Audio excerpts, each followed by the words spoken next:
একটা কুকুর তাদেরকে পথ দেখিয়ে স্বর্গের পথে নিয়ে যাচ্ছেন, আর সেই কুকুরটি হলেন স্বয়ং ধর্মরাজ।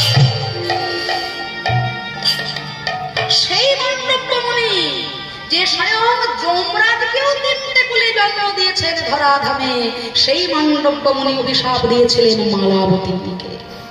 ওরে স্বামীর অহংকারে এত অহংকার, একজন মুনির অঙ্গে লাথি লেগে গেল তুই বুঝতে পারলি না, আগামী প্রত্যুষে সূর্য ওঠার সঙ্গে সঙ্গে যেন তোর এই পতির মৃত্যু হয়ে যায়।